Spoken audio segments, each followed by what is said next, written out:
ನೋಡಿ, ನಾವು ಭಾಳ ಸ್ಪಷ್ಟವಾಗಿ ಹೇಳ್ತಾ ಇದ್ದೀವಿ. ಈ ವಕ್ಫ್ ಅಮೆಂಡ್ಮೆಂಟ್ ಏನು ತಂದಿದ್ದೀರಾ, ಇದು ಅನ್ಕಾನ್ಸ್ಟಿಟ್ಯೂಷನಲ್ ಅಂತ. ನೀವು ಪಾರ್ಲಿಮೆಂಟ್ನಲ್ಲಿ ತಂದಾಗ ಇದು ಜಾಯಿಂಟ್ ಪಾರ್ಲಿಮೆಂಟ್ರಿ ಕಮಿಟಿಗೆ ರೆಫರ್ ಆಯಿತು. ಜಾಯಿಂಟ್ ಪಾರ್ಲಿಮೆಂಟ್ರಿ ಕಮಿಟಿಯವರು ಏನೋ ಒಂದು ಭಾಳ ದೊಡ್ಡ ಸಮೀಕ್ಷೆ ಮಾಡ್ದಂಗೆ ಮಾಡಿದ್ರು ತೋರಿಕೆಗೆ. ಉದಾಹರಣೆ, ಕರ್ನಾಟಕಕ್ಕೆ ಬಂದಾಗ ಆ ಕಮಿಟಿ ಅಧ್ಯಕ್ಷರಷ್ಟೇ ಬಂದಿದೆ ಹೊರತು ಯಾವ ಮೆಂಬರು ಕೂಡ ಆಹ್ವಾನ ಇರಲಿಲ್ಲ ಅವರಿಗೆ. ಆಮೇಲೆ ಕಮಿಟಿ ಅಧ್ಯಕ್ಷ ಇಲ್ಲಿ ಬಂದು ಯಾರಿಗೆ ಭೇಟಿಯಾದ? BJPಯ ಸಂಸದರಿಗೆ, ಶಾಸಕರಿಗೆ, ಪಬ್ಲಿಕ್ಕಿಗೆ ಮೀಟ್ ಮಾಡೋಂಗೆ ತೋರಿಕೆ ಮಾಡಿಬಿಟ್ಟು ಯಾವುದೋ ಒಂದು ರಿಪೋರ್ಟ್ ಇಲ್ಲಿ ಕರ್ನಾಟಕದಿಂದ ತೊಗೊಂಡು ಹೋದರು ಅಂತ ಹೇಳ್ತಾರೆ. ಅದಲ್ಲದೆ ಈ JPC ಕಮಿಟಿನಲ್ಲಿ ಸುಮಾರು 500 ಪುಟದ ಒಂದು ರಿಪೋರ್ಟ್ ತಯಾರಾಗಿದೆ ಅಂತಲೂ ಕೂಡ ಹೇಳ್ತಾ ಇದ್ದಾರೆ. JPCಯ ಪಾರ್ಲಿಮೆಂಟ್ರಿ ಪ್ರೊಸೀಜರ್ಸ್ ಪ್ರಕಾರ ಎಲ್ಲನೂ ಕೂಡ JPCನಲ್ಲಿ ಮೊದಲು ಚರ್ಚೆ ಆಗಬೇಕು. ಚರ್ಚೆ ಆದಮೇಲೆ ಅಲ್ಲೇನಾದರೂ ಅಬ್ಜೆಕ್ಷನ್ಸ್ ಇದೆ ಅದಕ್ಕೆಲ್ಲನೂ ಕೂಡ ನಿವಾರಣೆ ಮಾಡಿಬಿಟ್ಟು ಆಮೇಲೆ ಮತ್ತೊಮ್ಮೆ ಪಾರ್ಲಿಮೆಂಟಿಗೆ ತರಬೇಕು.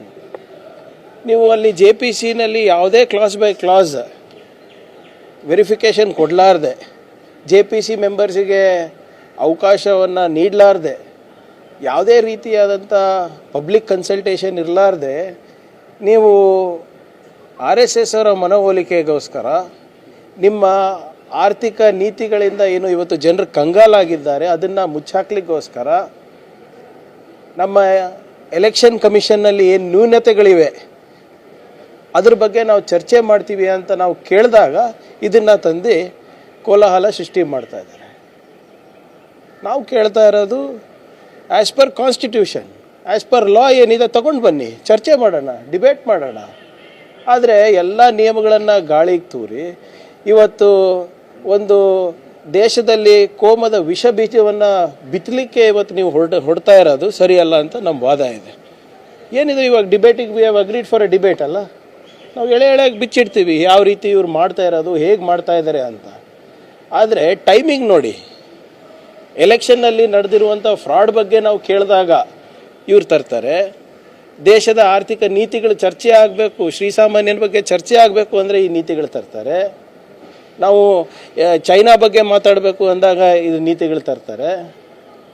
ಸೊ ಇವೆಲ್ಲನೂ ಕೂಡ ನಾನು ಹೇಳ್ದಂಗೆ ಮೊನ್ನೆ ತಾನೇ ಮೋದಿಯವರು ಹೋಗಿ ಭೇಟಿ ಕೂಡ ಬಂದಿದ್ದಾರೆ ನಾಗ್ಪುರ್ನಲ್ಲಿ.